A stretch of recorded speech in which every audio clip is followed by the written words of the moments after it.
Fellas. Welcome back to another episode of what? And the ladies. there we go.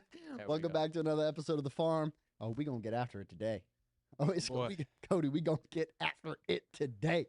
We got to listen. I was just on the drive in, looked at a couple tweets. It don't take much to get me fired up. I don't know if that's good or bad. We're just going to roll with it, let God do his thing. But in any case, your boy is fired up today, Big O.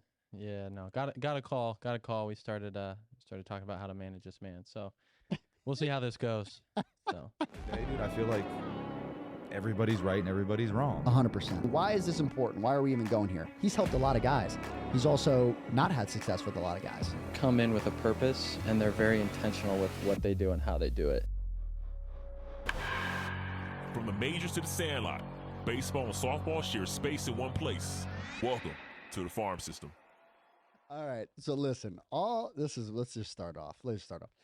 I think that there is a responsibility, first off, biblical, it's a responsibility as a teacher that we're going to be held to a higher standard, but also too, as well, I think it's a responsibility for like checks and balances really across the board.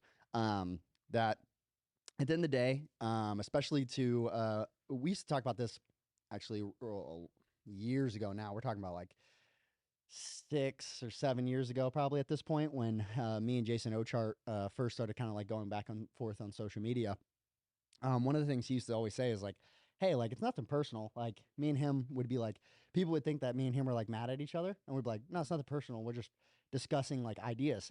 And obviously there's a lot of ideas that we disagreed on with how, he went about training compared to how we did. And there also was a lot of overlap. And again, more than anything, there's usually a lot of overlap when it comes into training.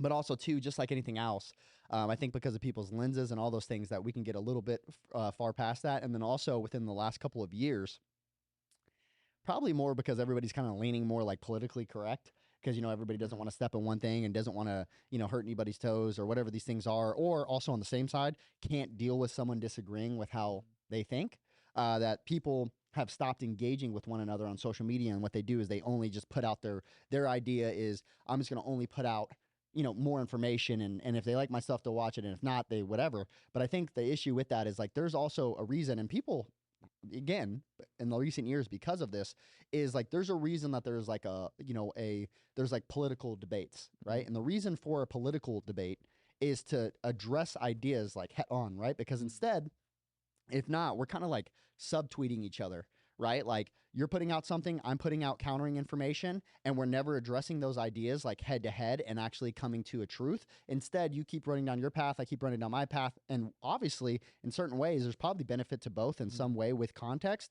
But if we're not adding context and we just keep running down our own individual paths, again, like along with that is like you're also leading a lot of people astray because you're not willing to have these hard conversations. So one of the things I also want to do, and I've had this revival, I think what really kicked all this stuff off, Cody, is I did my taxes from last year. And I think it reset my brain that we're in a new season. Like this is a new year. There is new things coming up. And again, along with this is like, I want to get to truth. And first off, I'm going to say this as well. It isn't my truth. Like I'm wrong about a bunch of shit. Like I know again, also too, if your kid's going to listen to this podcast, probably not the one, but listen, I'm wrong about a bunch of shit, but I'm willing to talk about what I'm wrong about. And let's get to the right idea along with those things. But also too, I'm far past, I'm done with the, we're just going to act like we don't disagree. Like we disagree. And there's things we disagree on, right? With individual camps, whatever those things are. And I want to talk about those things, about what we disagree with head on. And also too, I want to have guests on. I want to have, we'll call in a teach, TM, Big Dog, the shout out. If you want to come on the show, go ahead. I remember I invited you on the podcast. Remember he invited me on the St. Louis? Yeah. What he never talks about is how I invited him on the podcast like 3 years before that. But the problem was I wasn't a big fish in the sea yet. So he didn't want to come on the pod. But now he be tweeting about me on every day. So if you want to come on a pod, He's subtweeting. and you want to talk, and when you want to snap, crackle, pop it, let me know. And we can get on the podcast and discuss it back and forth. You could set it up. I know you want to, get it on your Peloton, your Patreon, whatever the hell your thing's called. You want to do it, you know what I'm saying? Either you're biking or you're collecting money to get on it. Whatever it is, whatever is going on. If you want to jump on the podcast, there he is. Just you want to jump on the podcast. If you want to jump on the podcast and you want to get on and we want to do these, I'll debate. We could do it once. Like, I don't even think it will be done in one debate. If we need to break each thing down by a billion things, and also too, I don't even care if they're productive. People care if they're productive. I don't even care at this point. At this point, whatever we need to do with Homeboy. Again, obviously some strong things I've disagreed with Driveline with for years. Everybody knows those things. Homeboy over there that does the triple extension pitch, 100 mile per hour, made a fake account to call out Driveline, then got sued, whatever his name is. Yeah, Homeboy, him as well. Brent something. Yeah, Pat I don't know his name. Perchow. I know who you're talking about. Yeah, you know what I'm talking about. I'm not in that pitching world. Okay, listen. Homeboy wanted to start talk hitting. Obviously, I've disagreed with him on certain posts. What's the other dude's name that teaches pure swing or whatever, and he doesn't like kickbacks? Whatever his name is. Homie, you can come on the podcast too. Okay? Who's the dude that made that book that you bought, but he didn't want to talk about the book that you Oh, bought, yeah. I almost pushed him out of existence in my head. God, what's his name? That was a good one.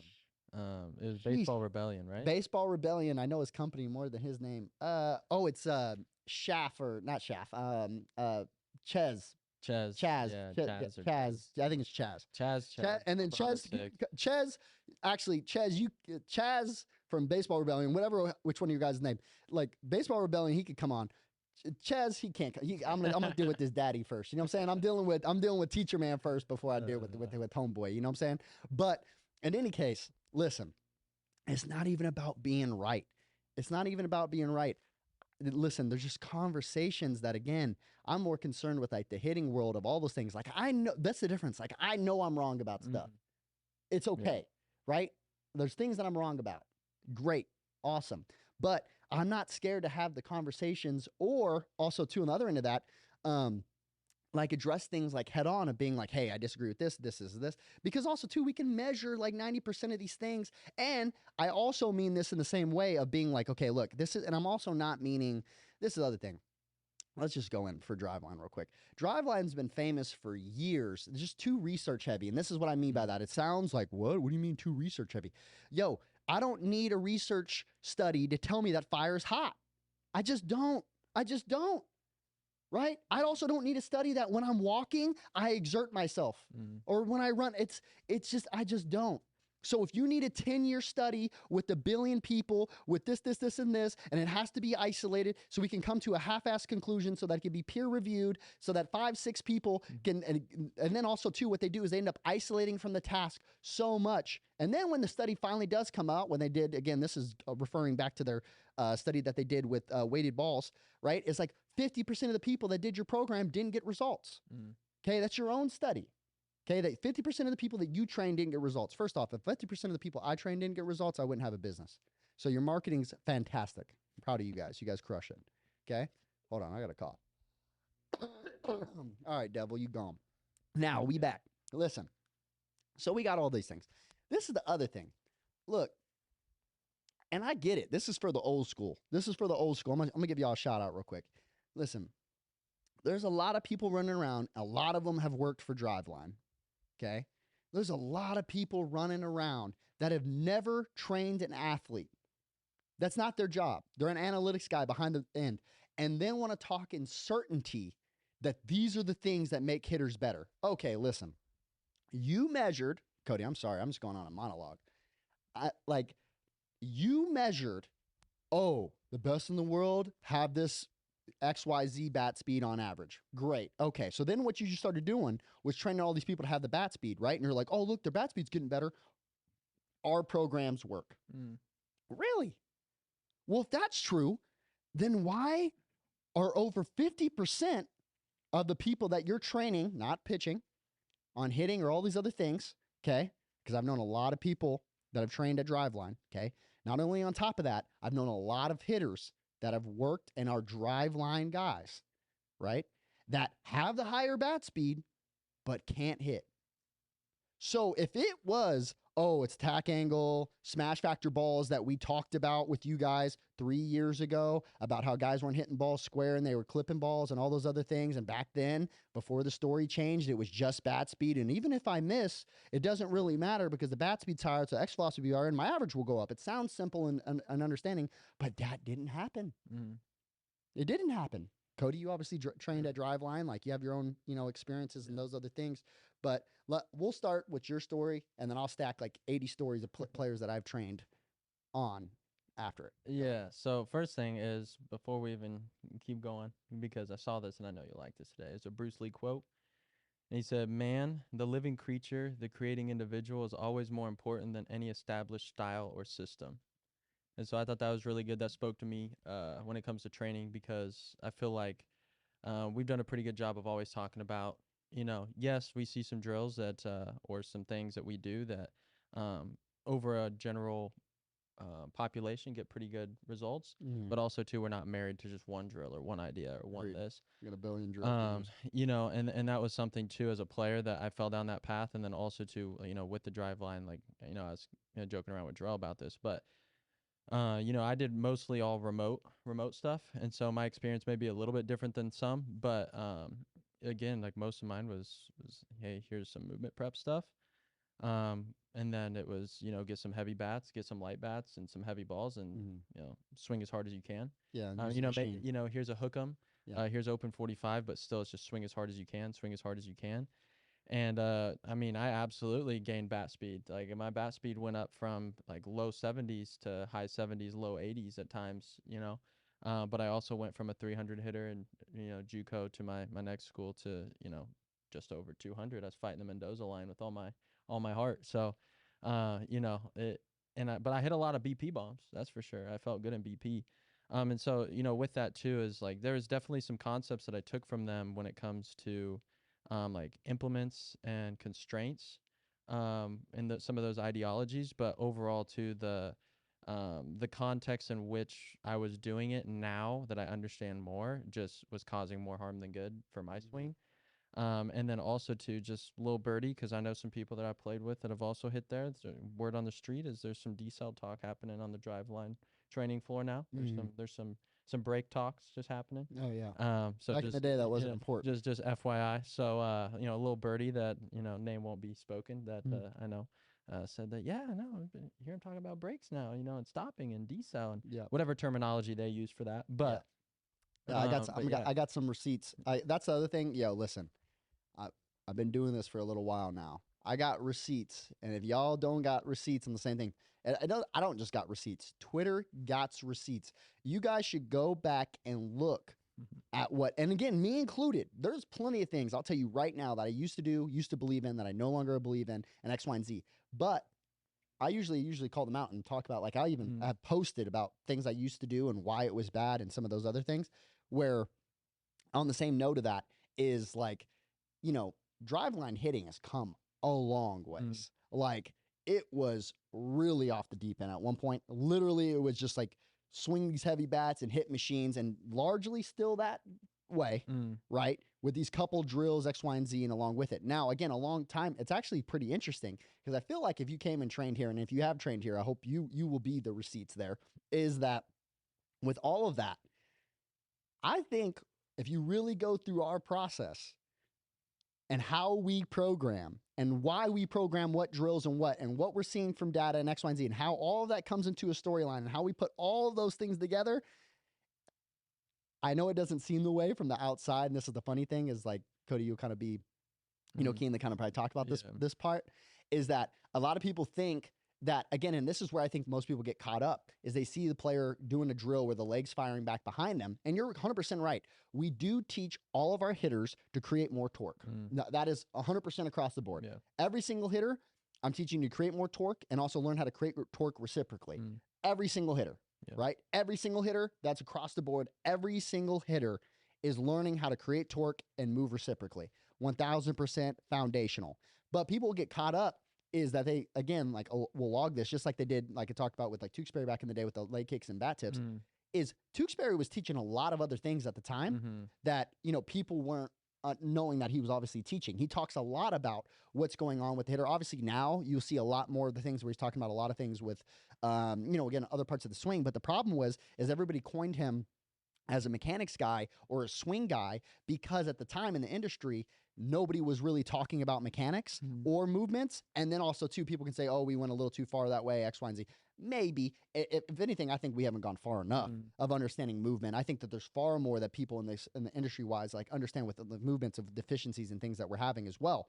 Now, along with that, does that mean how I currently view the swing, how we currently view the swing, all those other things, that this is the inline and we figured it out? No. But also, too, there's no problem with looking back and saying, hey, where the industry is and how we understand movement, I think we're much further along in that same sense. And again, along with understanding all those different movements. Now, also, too, it gets coined because a lot of people look at that, and because they've been so, the whole thing of like not cloning hitters. First off, cloning hitters used to happen so much back in the day. Everybody squished the bug. Every single person, every kid, almost every kid still today that I see when they come in the facility that has gone through teams and all this stuff, I've been taught to squish the bug. Is that not cloning? That's cloning. Okay, step one. Step two, the other thing along with it as well. The other thing that it gets told a lot, and again, I'm not saying that it's across the board. If you're teaching every single one of your hitters that they need to rotate harder or they need to rotate more, which is a massive thought out there right now, right? Is that not cloning hitters? Okay, so let's get past this surface level of thought of the surface level of thought is like, oh, no, you can't teach everybody something. Oh, that's interesting. When you guys all go to school, don't you all learn math? Don't you all go to an English class? Don't you have a curriculum that you go through that we all learn? Yes. Okay. And again, okay, now someone's coming in going, oh, yeah, but the school system, that's why it's broke. No, listen, there's a foundation of education. If your son doesn't know 2 + 2, he's stupid. Okay? It's a foundational education, right? That we need to understand that if your son didn't know 2 + 2, oh, well, because I don't believe in the school. No, you need to go to school, okay? Because there's a reason why we go through basics of foundational education before we do other things. And I think along with that, like, again, along with the industry, and I get it, it has never been a requirement, all these other things. There is a problem when majority of baseball coaches don't know, let's say, for example, don't know, and this is we've come a little further, because I remember back in the day, people didn't even know where their quad was compared to their hamstring, and that's a wow, okay, and that's where the industry used to be. But now, for example, like a very common muscle that you need to understand, okay, within your pelvis, because it happens so much with rotation. Like, there's so many coaches that don't know where like your piriformis is. It's a big deal. That's a muscle that is common. That's a big fundamental issue problem in your pelvis, right? That happens time and time again, right? Because of things that are going on inside your pelvis, which then leads into, okay, you have to go deeper. You need to understand your glute med. You need to understand all these things. And don't be wrong. I think more than anything, if you're going to learn muscles, do you need to know every single muscle that's inside the body to be a good hitting coach? No, that's not what I'm saying. What I am saying, though, is that when we have no anatomy background, and you've never even looked at an anatomy book, you don't have an app on your phone, you don't know how any type of muscles function, you don't even know why it's important to know which direction muscles are running. Right. The understanding the different types of muscles, why there's different types of muscles, all of these other things. Now, this is really important when it comes into training, because if you don't have some of these foundational understandings, just like for example, if you don't have some of these foundational understandings, I'm going to tell you example. If I went to New York while they were building a skyscraper, I'd probably be pretty confused on why they were doing what they were doing. Why? Because I don't know some foundational understandings of not only structures, okay? I've never built a structure. I don't know how they're built with it. I've stood in one. Okay, there's that, right? I've worked in one or something like that. But also along with it, like, I don't know base level engineering. I don't, right? So because of that, some of it actually overlaps with the body, so I know some. But when it comes to that, there's a lot of things that they're decisions that these experts are going to make that I'm not going to understand, because that's not what I do, and I don't even have a base level understanding. So from my scope, my perspective, I'm going to sit back and go, oh, well, I don't believe in what they do because they build every building the same. Well, Johnny, yes, when they build skyscraper, there is standards. There is things that they have to do on every building that they build has to pass certain things, right? And so, for example, hitting, if you can't create a large amount of torque, there is a problem, right? And now I'm not saying that. Now, how you go about creating torque is very important because there's a lot of ways of doing it. Just like, I don't know, bat speed, I don't know, exit velocity, all these other measurements. The problem is if I isolate on it, for example, if I isolate on torque, there's a lot of ways, for example, that Cody, if I was just purely worried about torque, just torque in one measurement, me and you can mess up a lot of hitters. Yeah, or one direction, yeah. Yeah, in one direction, we would mess up a lot of hitters, right? But because it has to check so many boxes, also reverse torque, also too, when and where torque is happening, also when and where horizontal is happening, also when and where, again, from what foot, how much force, all these other things that go into it. And you don't need to know all those other things. But my point is along with that is that if we think at a base level of, I got stick, he throw ball, I swing hard. Like that is some caveman thought process on hitting. And we think that that's advanced. The problem is again, on the same side is like somehow that's being preached at advanced. I don't know about you, Cody. When I was growing up, all I wanted to do was hit tanks. It was my dream. It was my goal. In batting practice every day, I try to hit bombs. I had little man syndrome. I wanted to hit jacks every at bat. Yeah. Okay. So in batting practice, I try to hit bombs every single time. You know what my coach would yell at me in high school? Joey, stay out of the air. Joey, stay out of the air. Joey, stay out of the air. Why? Because when I try to hit bombs, I was flying out constantly, right? Then all of a sudden I stayed out of the air. Guess what? I batted like, I think my sophomore year, something like he told me, I don't even really remember. I think it was like 346 or something like that my sophomore year, right? And again, like I was in high school and they brought me up to catch, right? I wasn't supposed to hit. But why did I get hits? Because I hit a whole bunch of singles and I stayed out of the air because I didn't have enough strength yet. I didn't have enough power yet to hit the ball in the air and be successful. Later on, I got a little bit more pop. Okay, I had a little bit more success, but also, too, how I was creating that speed, how I was creating that torque, the strategies that I was doing to create that much force. Again, along with it, like, obviously, I wasn't Juan Soto, right? I wasn't rotating fast enough. I wasn't doing these other things fast enough to be able to compete at that level. And then someone says, well, why don't you just train that? Listen, it's like saying on the opposite end of that, I'm not saying that you can't get faster and all these X, Y, and Z. There's a big thing. Soto is not Soto because he just rotates fast. That's just dumb. It's caveman. Well, if I just had the bat speed he had. If you had the bat, there's a lot of people that have the bat speed that Juan Soto has. If they were just purely measuring, and if you told every MLB hitter, hey, I want you just to focus on bat speed, right? I guarantee, like, again, we did that with Fam, right? Fam, for example. I had Fam's bat speed go up 10 miles an hour within 20 minutes. Yeah. Did he all of a sudden, we train him to be a better athlete? No, he had that speed in him the whole time. Also, too, it doesn't mean that he's going to be a better hitter because his bat speed's higher, right? There's a lot of other things that go into it, but my point is that if you went to the major leagues and you had all these guys have the same bat speed with Juan Soto, they wouldn't hit like Juan Soto all of a sudden. And all of a sudden, some people would think, oh, they would hit better. No, it's not a straight line correlation. Just because I have more speed, just because I create more torque, just because I have higher exit velocities when I'm doing when I'm hitting in BP or machine or whatever you want to go across with that, that doesn't mean I'm a better hitter, right? Better hitters hit better. And if they don't hit better, they're not a better hitter. Yeah. And that being a main piece. And again, I think you kind of talk about your piece about, okay, hey, again, along with that, like your speeds did go up, and talk about how your speeds went up, your exit velocities go up, and why it isn't a direct correlation of being like, okay, well, yeah, better hitters hit the ball harder. Okay, well, Cody, a perfect example of that, you're hitting the ball harder, but what was the issue? Yeah, I mean, my bat speed went up 10 mile an hour too. I mean, over a period of time. But actually where it kind of like I had that realization was I actually started taking some biomechanics classes, and I started talking to my professor, and just me being inquisitive, as you know by now. I always ask questions and want a little bit deeper meaning, and so started asking questions. I was like, here's what I'm doing. Here's kind of the program. Here's some of the numbers and metrics that we're seeing. And then he started introducing. Actually, we started talking about the pitching side.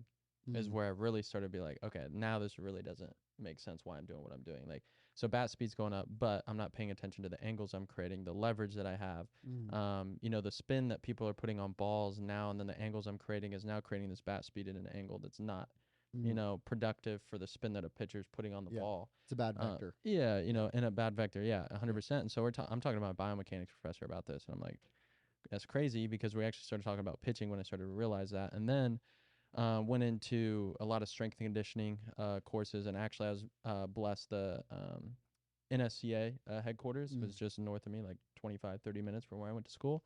And so I had the privilege of going up there and like literally where they wrote the CSCS, like textbook, the whole test, which again, opinion, a little, you know, outdated in a sense for sure. But you get to see high level athletes, Olympic Training Center right across the street. Yeah. You get to see coaches practice this stuff. Yeah. And they're doing research studies like right there in person with Olympic level athletes from all over the world. You know, the Chinese team, Australian team, all this stuff. And so we see these high level coaches and all this equipment, what they're measuring, what they're not measuring, etc. Right. And so I start seeing a lot of this stuff. And actually where it really like hit me was listening to someone was like, that's great that you're strong in this position, but this isn't how we're trying to strengthen you. Like, you're in a position where you're getting your back stronger, where we're trying to strengthen your posterior chain of your lower half. Because again, your pelvis is tilted, you're relying on your low back to get this weight up, yada yada yada. And it's like pretty surface level now, but at the time, like, that was a big like unlock for me. Yeah. I was like, dang. So again, like, we're deadlifting, here's a purpose of a deadlift, but how you're strengthening your deadlift right now with the technique you're using isn't actually benefiting your athletic performance as much as it could if we just fix this technique. So what do? We take the weight down, we focus on technique, and then we build up strength within that technique, not, hey, let's continue to build strength on top of that technique, and then let's try to fix the technique all of a sudden. Agreed. Especially too while we're overloading the body, and so our body's going to recognize that as the pattern that we want to use, and the, you know, all this, the technique, right? And so we go into that, and I'm like, okay. So now it's starting to make sense to me with the whole bat speed thing. Like, okay, so I'm creating a lot of bat speed. I'm lifting more weight, right, essentially, in the weight room. My weight's going up. Yeah, but again, I'm doing it with a technique that isn't promoting success on the field. And so with that, that's where I started to recognize too. And then, you know, I started shadowing you. I didn't train with you directly. I started, you know, trying to be a little independent with it. I started shadowing you, and I started basically applying what you talked about in the sessions myself, and then through Farm Plus, kind of with the background I already had. And two, admittedly, my bat speed numbers went down like 6.5, 7 mile an hour, but I was 10 times the hitter when it came to productiveness. Like, I went from fighting in the lineup for the 9-hole position to leading off and kind of being one of our dudes. And, you know, I think second or third in batting average, and one of our best, you know, extra base hits on the team. Like, you know, I went up a lot productivity wise, losing some bat speed because my focus was more on technique, but also too, throughout the year, my bat speed started to go up within that technique as well, because I started to strengthen myself within those techniques too. For sure. And so, and this goes back to a perfect example of like, again, we would just get open 45s or hook 'em drill and say, swing as hard as you can, right? Well, I would land open. I would land, you know, I create this massive stretch, but my barrel's dragging. It was actually funny. I was looking at videos and sending it to one of my boys that I played with, and I'll have to show you afterwards. But again, I'm like, I'm literally landing, and like my coach is like, oh, you're just pulling your shoulder a little bit. I'm like, bro, my chest is facing the third base dugout. My bat's still on my shoulder. Like, I was like, my bat's never getting delivered, or my barrel's never getting delivered. I'm barely covering the inner third of the plate because my barrel's just stuck to my, like, I have absolutely no connection whatsoever to my trunk with the, it's like, but I'm creating all this speed. It's just, you know, in La La Land out here, not over the plate at all. You know, I had no adjustability. I was sitting here swinging at sliders in the dirt and BP that I know are coming. And I'm like, you know, it was just funny to me how far it's come in like 2 years, and I haven't really even been training to play, just training to be able to teach better. And it's like, I have more confidence now that I could go hit at that level right now. And I haven't went and seen live pitching in a year. And just because of some of the technique and the angles created and how I'm creating force rather than just creating more force. Now rather than what I was doing. And that's what I mean by like caveman, right? It's just being like, oh, okay. Like, for example, that's like looking at an Olympic athlete and be like, they lift this much weight, I need to lift more weight. Sure. Caveman mindset that none of their technique matters. All I have to do is match the weight. No. Like, yes, is there some slight differences in technique over people that, again, lift that over? Yes, 1,000%. But there is very important that, again, along with that, like, technique is very important when you get into, like, Olympic lifting or something like that. Why? Because, again, along with that, to do it at a very high level, technique's very important for me to be able to get that up, let alone if I was actually reacting to something. That's still a closed skilled thing, Yeah. right? Compared to, for example, it's not saying, and this is where I'll admittedly go, is like I had said that back in the day, I was seeing that we had a whole bunch of guys that came in with a ton of bat speed. Okay. Again, like we had some guys that came in, and again, we even talked about this. Someone posted about this a while back ago on social media, is that it pointed out again is like, yo, I've had plenty of dudes that have come in. I think it was Peabody. He's had plenty of dudes, high school guys that have come in with 80 something mile an hour bat speeds, right? But couldn't hit, right? And again, along with that, like again, at 108, like I had a ton of guys that came in with 80, high bat speeds that couldn't hit, right? And so along with that, it was understanding along with that, it's like, hey, it's like somebody coming in and putting up a lot of weight, but being in a lot of pain, right? Okay, when I look at that is because, yes, you're putting up this weight, but how you're putting up this weight is not productive, and you're not going to be able to do it long term. And also, too, in our sport, where, for example, if somebody was sitting there and grading you on form, right, and technique and those other things, okay, that would be really important. And again, I think along with it, like when you bring that over to like hitting, for example, it's like, hey, it's not just about creating this speed, right? Also, too, there's a lot of other things that we measure, right? And again, when it's that quote as well, I think it's forgot what's his name, was the psychologist that said this, is like when a measurement what's the quote? When a measurement becomes a focus or a goal, it ceases to be a good measurement, right? And along with that is like, for example, like, yes, I'm putting up that much weight, but there's a lot more that goes into putting up that much weight. In the very beginning, what I was doing was, again, correcting form. That's why we have to drop weight. Let's fix the form. Let's fix the deficiency. Then, as we start in this technique, we're going to learn to go up. Within this technique, then we're gonna build form and strength within this technique.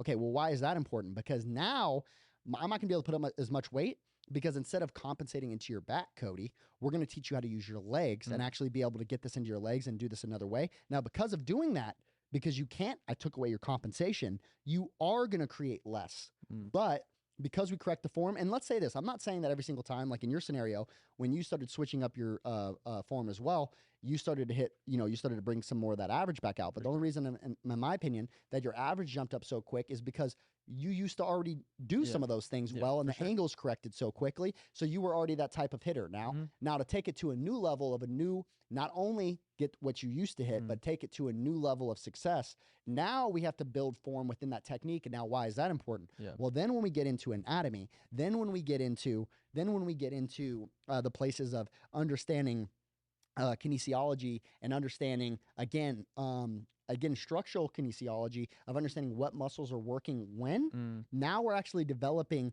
a whole new muscle set. We're also training our fascial system. We're also training all of our connective tissue differently. We're training our CNS system differently. All of these things are now different because we're doing it within a different form, right? So that's why it's really important. That's why you can't just go in the weight room, and a lot of people have this issue. You can't just go in a weight room and just throw a med ball as hard as you can at a wall and think you're going to be a better hitter. Like, that's not how it works. And that's why, again, within technique, it's very important to monitor all these things and how they overlap. And this is also, too, why for so long, and this is why I'm very critical when it comes into even S&C coaches and some of these other things, because we got to be very careful that a lot of times hitters aren't hitting because not only does the hitting coach not know, again, different places of technique or what he's chasing or all those other things, you compound that with an S&C coach that is training guys with that philosophy of, I'm just going to rotate as hard as I can and throw these balls this way, and form doesn't matter. Well, then that's a big deal, right? Now you have the guy not hitting, not only because of his hitting coach, but also, too, because of his strength coach. And then you got the athlete thinking the same way because you've now educated him. And again, remember what I talked about in the very beginning is that, again, like as a teacher, we should be judged differently than as a student, right? Again, if my student misrepresents something, well, then again, along with that, that's okay. That's like his process. But when you're a teacher or a leader in any way, shape, or form, right? And when you go out, and we talk about this as well, of being like, Jarrell and I talk about this a lot with like in companies, right? Like if I make mistakes right now, and like, let's say I have the whole company running in the wrong direction. Like, let's say we have six, 7 people all running in the wrong direction. Okay, that's a lot of hours, right? But let's say I'm the CEO of Apple and I have thousands of employees running the wrong direction. Well, that's a big deal. I'm wasting a lot of money. We're and then let alone what that could do. Now, again, let's say, and again, in the same way, it's like the higher that goes up, if it's millions of people, right? And we're having all these people spend all these hours in this way. Okay, what are we not achieving because we're chasing after the wrong things, Mm-hmm. right? So as a teacher, as a leader, all those things, like there's a different level of context that we need to add. And also too, there is a responsibility that, again, when you're put on certain platforms, to continue educating and all these other things. And also too, set up a foundation where like, hey, like, again, I've never, and you've seen me do this with, I tell our hitters all the time, like, consume a whole bunch of other hitting stuff. Right. Like, and let's talk about those things, and let's Mhm. add some context, and let's talk about why. And also, too, I still think from other hitting coaches every day, every Mhm. single day, of Yeah. things that I think that, again, take the meat, leave the bones, Mhm. right? But the harder piece along with that is that if you take this approach of going like, oh, well, this guy moves faster than you. Well, yeah, because I'm 12 and he's 28 Hmm. and he's in his prime and he's a Yeah. prime athlete. Of course he rotates faster than me. Right. So instead, what are you going to do at 12? You're going to tell me I need to rotate faster and that's my problem? No, bro. Guess what? Go look at lifters at 12 and lifters when they're in their prime. Mm. Of course he lifts more weight than me. No duh. Again, like my body is maturing in that same way. Yeah, is that the biggest difference between the two? There's a lot more going on and off though too. A lot of times we have a lot of youth guys that move better, that have better movement quality, and you can't say, "Oh, well, that's not true. Over time, everybody gets better movement." Okay, why do babies have such good movement quality?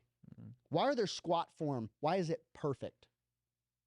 Because why? We lose quality of movement over time, all the time, because of injuries, because of lifestyle, because of food choices, because of lifestyle choices, Right. because of how we work, positions we sit in all day, movements that we do incorrectly over and over and over and over again. And we lose a lot of this movement quality. And then we stack because we're in search of strength. And I was, again, on that same side, especially as a male, and the same thing is when I got in the weight room, you think I cared about form? No. I was just trying to put up weight. Mm-hmm. And my body did exactly what I asked it to do. Hey, I want to get stronger. I want to put up more weight. Great. You did.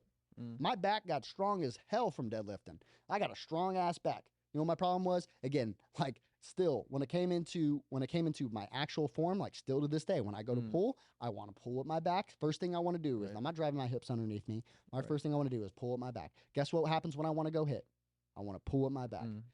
Guess what I was doing with deadlifting? Pushing out of the ground, pulling my back. Guess what I want to do when I want to hit? Push out of the ground, pull with my back. And I'm really strong at that pattern. Mm. Why? Because I did that multiple times a week, max effort, high weights, Mm-hmm. teaching my CNS system to recruit that way over and over again. It's still hard for me. Jarrell is my witness. It's really hard for me still to do hypertrophy sets Yeah. because I can't, that's not how I train my body to perform. Right. Right? And I trained my CNS to perform a certain way, and I acclimated my body to do that. Just like again, again with those different levels, and it's really important. And I want to hit home on this certain piece is that I'm not anti-bat speed, but how we're building the speed is important. And I will, to add context there, at one point, I was really against these higher levels of bat speed because I knew when most people were hitting those bat speeds, they were doing it wrong. Mm. Right? Oh, It's they're like good. if a 12-year-old came up, let's say if a 12-year-old came up to me and said he was deadlifting or squatting 350 plus, Mm. I'd be like, Yeah. let me see. Hesitant. Right? Like, let me Yeah. watch, right? And I'm not saying, and again, along with this, how many times, again, even in high school, all those things, you see these guys putting up weight and you watch and the form's really questionable. Mm-hmm. And I'm like, you getting away with that because you have Right. a young body. Yeah. 17, 18. Let me stack, Right. let me stack 5-6 years on top of that. Right. And that's where it comes into where it's like, hey, hitting this for 10 reps or 8 reps or whatever that is, again, along with it is like, okay, like, and then building out this foundational for movement, right? Don't get me wrong. Like, I think, like, again, there's like this base level of strength for a lot of things. But I think where where the market's gotten that same way of being like, hey, you know what? The problem is we haven't been training for speed. No, bro, you're going backwards. You're going backwards. Hitters have always wanted to train for speed. Hitters have always wanted to hit it harder. Mm-hmm. Hitters have always wanted to hit home runs. Mm-hmm. Hitters have always wanted to be doubles. Bro, everybody wanted, again, and you take it all the way back from the get-go. The most have always got paid the most. That being the best have always got paid the most. Also, too, had the most status. Mm-hmm. Also, too, come back to human psychology. Also, too, again, if you're going to go back into like males in the same way, again, status and also things from like the other gender of females, right? Of all these other things of being like they wanted to be the dude. Mm. If you go back to base level psychology, everybody wants to be the dude. No one's gonna be like, "Hey, man, you want to be the dude? You want to be the best player on the team?" Nah, bro, I'm straight, dog. I know I could, but I'm just letting everybody else win. Like, no, everybody has always wanted to be the best from the beginning of time. Right. Why have coaches always been there? Is to say, "Hey, I get where you're at. I know where your mind's at. My mind was there too. My job's to be able to get you to hit." Now, again, have they always been right? The coaches? No. But there's a reason why we hit balls oppo. There's a reason why coach says, hey, stop trying to pull balls in the air. Hey, there's a reason why all these things are happening. And again, we started backtracking. Don't get me wrong. Sometimes you do need to backtrack and make some corrections, just like when we need to drop weight. But we're overcorrecting and going back the other way, which is just a misstep. And again, along with it, it doesn't make sense. And the results are not there in mass. Does it help some certain people? Yes, because they're probably doing a whole bunch of other things that they're not even thinking about. Right. But along with it, there's a lot of people more than not that it's hurting because we're going backtracking with, oh, well, look how much bat speed he has. Yes, dude, I used to, you know how many guys that I played with growing up that had insane bat speed that sucked? Like he swung really hard. And when he did hit it, sure, he hit a Mammo 500-foot tank. Like I have this guy in my head. Like, I had this kid in my head, like, again, I don't even want to, I remember his last name, but I don't even want to say it, is that, again, along with it, like, yo, he had insane bat speed. But I remember when we first got our Zeps, when we first got all our stuff, and also, too, you just, eye test, watch the kid hit. His bat speed was crazy, right? But he sucked. He was terrible. He couldn't hit. When we were on the field, I'm like, bro, I didn't want this guy in the lineup, bro. He swung hard and going back in the dugout, and then great. Every once in a while, he'd hit a 500-foot jack. But again, like, bro, he's batting under 200 in, like, high school. It's like, what are we doing, bro? Right. There's a lot of other issues going on, these angles and these things. And again, also, too, law of diminishing returns in that same way is that you started, this is the hard part. When you got, it's like putting up a whole bunch of weight and having bad form. Yo, you're going to get hurt quicker because you got more force. Yeah. Then you stack weight. Okay, now let's go to speed. Well, speed is even worse, in my opinion, than just pure like strength or weight. In that way, because then we start stacking when we start looking at speed, and then you start looking at the body and understanding how the body has to operate when it's moving at high rates of speed, and that's different. Even if you put, like, for example, let's say I stack like 800 pounds on my back. Okay, that's a lot of force, all those other things. Bro, you underload and go the opposite way and don't even put load and just rotate really hard. Right. And the requirements and mobility that I need from so many different joints and all those things that need to happen, that you're asking. That's why a lot of people, in my opinion, don't really even train in the transverse plane when they're working out, because it's so easy to get hurt. Sagittal, way safer. Yeah. Frontals, way safer. Sure. You start adding in rotation and needing multiple joints to create that rotation and what your spine needs to be able to do from every joint all the way up your spine, it's a large requirement. Right. And if you don't have those requirements, it borrows it from somewhere else, and usually somewhere else that's stable, that's meant to be stable, that was designed to be stable, like a low back, right? And again, along with that, you end up having a whole bunch of, pars fractures and all these things start happening. Your piriformis starts acting up, right? You start pinching nerves. You start having all these other things. And that's why also, too, along with it, like even later in life, it's very easy to do sagittal movements and frontal plane movements. You could do those for much longer in your life. Most people stop doing transverse movements when they're doing things in their life, or it's the reaching into the back seat of the car. That thing hurts. Right. Why? Because I'm rotating. Right. Like a lot of transverse plane stuff is very hard, and it's very easy to get hurt because it has such a high requirement. So then now let me just stack speed on top of it and say, just do it fast.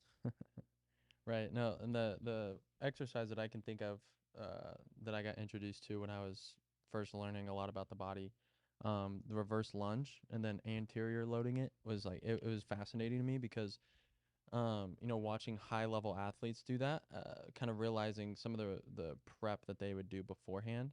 Like I know, like, me and Jerome, we've gone to the gym a couple times together, and like having him do some of the things that I do, it's interesting too, just his physical makeup. The average person wouldn't see him and be like, oh, he can't do that.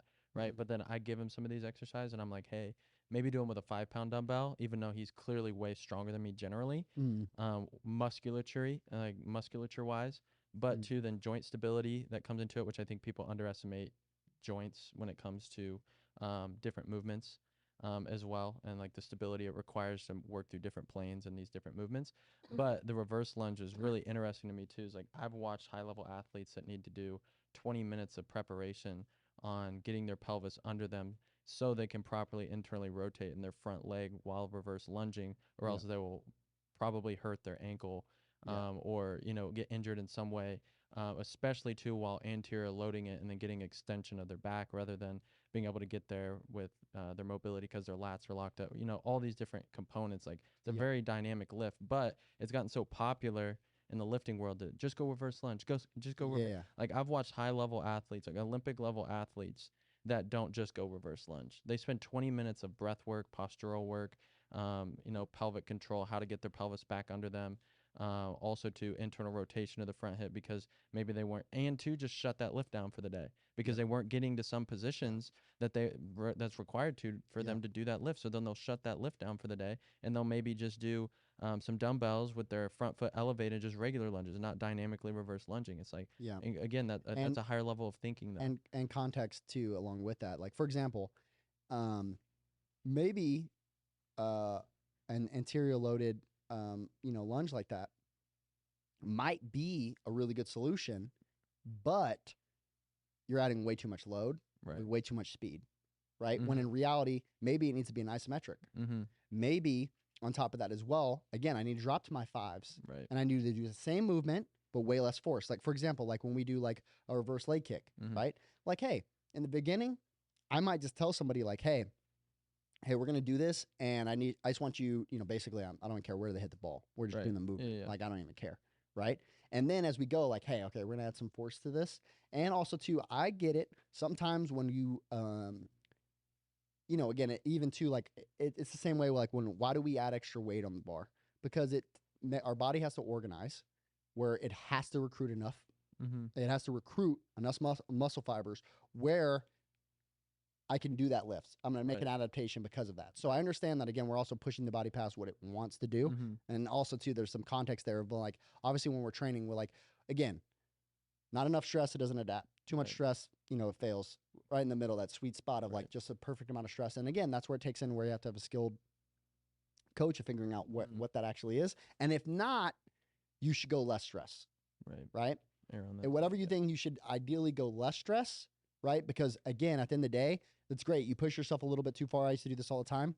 I was a known guy, like an overworker, like Mhm. overwork injuries or misuse injuries constantly all the time. Is that you'd always rather go less because again, I can train tomorrow. I could train tomorrow. Mhm. I could train tomorrow. I could train tomorrow. If you do something where you can't train tomorrow, or I can't train for the next 2 weeks, problem. Yeah. And again, along with this is like, this is where I come into, okay, we want to go results. We want to do these other things again. And this isn't just to call out, drive line here. And the same thing is just being like, hey, if we want to go by results, let's really go by results, not bat speed, Mm-hmm. not exit velocity. Look at his improvements. No. Let's go by results of players on the field. Mm. Let's really go by results there. Yeah, Right? right. And with that too, consistency over intensity. Like when I started with Driveline, like I had a few months where I was kind of, I was doing the thing, right? There was a few months that I played really well in the fall, right? Also too, context, like it was the fall. Everyone knows the fall season, much less pressure, etc. But there was a period of time where I had some success. But over the longevity, I didn't have success. You know what I'm saying? And so like again, to consistent results, not just hey, this person had a really good week. How about you? Like it's baseball. Well, but that's where I would think the aim, for example, like, okay, so like, hey, when I was already moving how I was moving, and then I just started trying to move faster within that, Mm. okay. But because it was the goal Mm-hmm. of bat speed and bat speed at all All costs, times, I'm yeah. doing bat speed and Right. exit velocity. Of course, I'm going to start spinning. Yep. Of course, I'm going to start Mhm. spinning, right? Instead, especially too, learning good technique. Well, that takes a lot more. Yeah. Right. And especially too, when you're just out there like doing whatever, it's like again, like if you just randomly started squatting and doing whatever, like, like you're probably not going to have great form like Right. along with it. If you don't know what you're looking for, and especially if your body starts slipping into a compensation and you don't know, you're just going to keep doing it. Mhm. And like, it's going to get worse and worse and worse. And why can't I do this? I'm having results in BP, Mhm. having results in front toss, all these other things that they again, Yeah. which is again why I think they also trying to lean so heavily on a machine Mm. because that's not their focus. And also too, to be fair, because I'm a business guy, I understand it's not great at scale. Mm. Hard to do at scale. Right. You know what's really easy to do at scale? Heavy bats, swing at a Feed machine. machine. Yeah. Some guys are gonna get results, some won't. Well, that's not good enough for me. Mm. It's just not for me. And again, I've talked about this a lot of times within business. Like I could have came out with 50 products that would have made me a bunch of money, Right. but it wouldn't have worked. Like again, it wasn't a really good product for overall. And again, I don't think it was a good message from the knowledge that I had. I'm not saying other people have the same thing, but from what I know, from experience, also too along the thing is like, yo, if I just wanted to go make money, there's a lot of other things I can do. There's a lot of things that we could have put out there. There's a lot of information we could have put out. A whole bunch of Right. training programs and all these other things that again that I felt along with it, right? But in reality, along with that, and then also too, again, bringing this also a different direction is like, hey, like again, you want to bring in like your boy Rich or you want to bring in Teacher Man. I don't know if you knew him by his real Oh first yeah, I name. know Richie Rich. Yeah, Richie Rich. But no, like again, like in that same side of being like, okay, bro, like again, along with it, like I get it. Like you Right. did really help Aaron Judge. Like Yeah. again, he needed to get on his backside, Mm. right? And he needed to turn the barrel better. He did. And also Mhm. too, he's doing a lot of other things now that I think are different. There's a lot of other I think he talks, again, like any good hitter, I'm sure he talks to a lot of different guys of what he's focused on and what that is. And again, along with that, I understand, he's still, hitting with you every 2 weeks or whatever Mhm. you guys, your system you guys have that he comes out and great for you guys. Right. But my point along with that is that if you're like, yo, I've arrived, got it. There ain't no more to learn. Right. I know the whole body. I know the best ways to train, all these other things. Like, bro, like there's a lot of hitting coaches, Mm. a lot of hitting coaches that have had success with one guy. A lot. And I'm not saying it's only been one, but Right. obviously key point of one, right? That's he's a Yeah. really good hitter. Yeah. Okay. Now, you go in. Obviously, you've had results with different hitters and X, Y, and Z along with it. Okay. There is also a big grouping of hitting coaches that have had success, right? And he does a great job of marketing himself too, right? Mhm. Is that there's a big grouping of people that have had success with certain groups of athletes, especially too when you start getting really high level athletes into buying. It's like, you can have them stand upside down and hit. Like some of Right. those guys are going to hit, right? Best hitters are going to hit, Right. right? Now, along with it, my point is you can never get to a place where you're like, yeah, I figured it all out. Hitting my whole life. This is how it was. Like I'm constantly like, man, like constantly, like every day, like, damn, I really need to learn a lot more about that. Right. Like I need to learn a lot more about that. I need to know more about these X, Y, and Z because that changes every time I make those unlocks. It changes how I train hitters because I'm like, dang, that's why they didn't work with this dude. Mm-hmm. Damn, that's why that guy didn't get as quick as results. Or damn, that's why it worked with this guy and that guy. But then now I'm starting to see a pattern between these 5-6 guys that it was okay with, like Right. when I did certain things with them, but X, Y, and Z. And that's where I think, again, going back to the original point earlier, is like with the Tewksbury stuff, and then also too coming back with our stuff is like, yo, if you think the only thing we're doing with hitters is teaching them a kickback, Right. you lost your damn mind. You lost Yeah. your damn mind. Right. You don't understand. Like you think that you see all the videos that and all the things that we put out, and all you pulled from that is, again, at a low level thought, oh, they're teaching a kickback. That's why the guy can hit. No. I don't care if you're a big fan of the podcast, if you're a big fan of farm, you're not a big fan. If you think the only thing we're doing with our hitters is teaching them a kickback and that's why they can hit, you lost it. I was going to say, I mean, how many conversations have we had about players in house that, again, you're a little less hands on now with the in house people where we have conversations. Hey, I'm seeing this with these people. And never once have you been like, you're going to start teaching them how to kick back. It's like, something about their finish or something. Like I'm starting to see them, where they're finishing, like, they're pulling across or, I can't even remember the exact, like they're in my notebook that I write them down. But still, it's like never once have we just had a conversation. You're like, we need to teach this guy how to kick back. He needs to kick back more. Never. When in reality, we're actually, that's more, again, we talk about it a lot as a result of being like, hey, when they're moving their body this way, this is going to happen. Now, don't get me wrong. Do we have drills that are teaching them to move reciprocally and all these other things? Yes, that gets interpreted as kickback, kickback, kickback, kickback. No. You just don't understand force. That's the problem. Mm. You don't understand reciprocal force. You still haven't understood.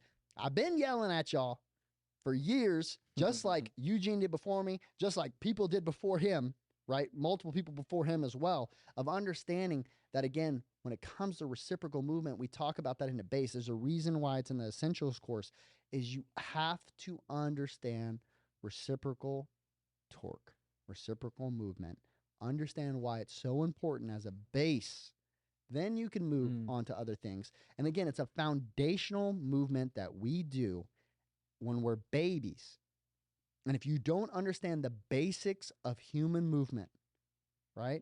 If you don't understand, again, how we walk, you don't understand how we crawl, you don't understand how we roll over, you don't understand those three movements, then you're trying to understand hitting. Good luck. Like, good luck. Right. And along with it, that's why it was so important to starting with the right foundation rather than just watching hitters and going, oh, they do this or that. Bro, you have no idea because you watched film. Practice? Like, because you watched film. Like, bro, you're watching the car drive down the street thinking you know what kind of engine's in there. You know the transmission, that you know the oil that's in there, that you know how everything operates, all the electronics, the computer system, you know it all because you saw it drive down the street and you got video of it. You don't know. You know why you can't reproduce from his video and why you can't reproduce the same swings and just go, hey, just do that. Because it's like going down, okay, hey, this car goes 0 to 60, you get some stats. Oh, this car drives fast. Okay. So you did all these things to make your car drive fast. I almost think about like the new Fast and the Furious movie where he grabs that piece of junk car and then like they like spray the thing on. They're like, dude, this thing is going to explode. He's like, it's fine. I only need it to last like, quarter mile or whatever. That's the point. That's what you're doing with your bat speed. Right. You're doing whatever you can with your body to create that speed for a short amount of time. When in reality, and I get why, for example, for pitchers, a lot of times they're not going to make it, right? They're in, double A or whatever, and they just don't throw hard enough. And he's like, dude, I don't really care. I just want to make it to the league for 2 years, and then I'm going to be done and wrap it up. Cool. I'm good. That's all I want. This quarter mile. That's my goal. Hitters, bro, they don't care that you hit good for one season. Yeah, no. And also on top of that, you're going to get exposed because guess what? In pitching, I'm not reacting to nothing. I got to throw that thing over that plate. However the hell it gets over that plate, we're good. I can spin this thing. I can actually, honestly, there's actually, again, I remember Wes and I talking about this. Sometimes when guys have really funky mechanics, they get really funky spin and it's really hard to hit. Yeah. But then they blow out their arm in a year because their funky mechanics, again, are putting a lot of stress on their elbow. And again, if you don't even believe that, how you move changes the stress on your elbow, like that's biomechanics lab. That's very easy. That's 10, 20 years ago. Right. We already figured that out. So, again, on the other end of that is just being like, okay, look, like hitters, the problem is, like, it's not just, oh, let me just create this speed. I wish it was that simple. Like, I have to create the angles that give me the best chance to time this thing that I can't even see 15 feet in front of the home plate, cover all these zones. The pitcher on the mound is trying to mess up my tempo, trying to mess up my timing, trying to mess up my angles. He's trying to do all those things. How I move is really important for direction, spacing, and force, not just force. Right. That's only one branch of the thing. And also with that, if you create a whole bunch of force, but you don't transfer a bunch of force, right? For example, I have a 80 mile an hour bat speed. Well, at the point of contact, you have a 62 mile an hour bat speed because you're trying to swing so fast. Yeah. I have a guy whose peak bat speed is 77 or whatever. Let's go 75, 74. Okay. But it's at contact every single time when he's making balls within a certain amount of range. That guy's going to be that guy. Okay. And then you'll be like, oh yeah, well, he has more bat speed than the other guy. Yeah. But because you're focusing on trying to have so much more speed, again, yeah. So like, again, I think along with the bat speed stuff, it's not anti-bat speed. I get it. Like, I get that that's interpretation of being like, how are you against bat speed? Bro, it's about how you get to it. It's like, how are you against lifting heavy weights? Let me tell you. It's not about the heavy weight. It's about how you're going about it, bro. Right. And also, too, on top of that, of being like, okay, again, like, teacher man, like, well, how are you against guys getting results? We're not, right? Like, great. you again, like you got the guy on the backside, you got him turning the barrel better, all those X, Y, and Z. You help that guy. There's not a problem with that. Right. Good for you, right? Along with it, awesome, right? I know probably over 24 hitting coaches that would have gave him very similar advice. Get on your backside. We got to turn the barrel better. X, Y, and Z. Also, too, guys within organizations, people like to also, too, people like to try to dunk on these people inside organizations all the time, and I've been guilty at certain points, but, like, also, too, like, there's a lot of the game has changed. There's a lot of really good hitting coaches inside Major League Baseball now. And so, like, you go along with that, like, like, a lot of hitting coaches I know would have gave him very similar advice. Okay, great. And again, also, too, you know how many of those guys know that, for example, when someone hits from the private side, like, let's say an Aaron Judge or something like that, somebody hits, the people lose their mind. Oh my God, greatest hitting coach, all X, Y, and Z. You know what happens when it happens inside of an organization? Nothing. That hitter's great. They don't give no hitting coach no credit. No hitting coach that developed him in AA that you don't even know his name that's making 40 grand a year. He don't get no damn credit. Right. He just, that's his job. To make guys better. So I also feel full on that same side as like, there's a lot of dudes inside facilities that have helped a lot of guys go on to hit that you watch on TV every single day. And again, they get no credit. And then also too, then they get in arguments with Teacher Man on social media and he tries to dunk on him. It's like, bro, you have no idea. And also too, they can't, on the same side, they can't even talk about a lot of things they're doing inside the organizations because they have signed NDAs and all these other things that you don't have. So along with that, it's like also too, there's so many guys, hitters that I've worked with that I can't talk about I hit with. I'm on the private side, let alone if you're actually inside the business, right? So that's why I think it's like, again, on that same side, it's just like, look, there's a lot more to the story.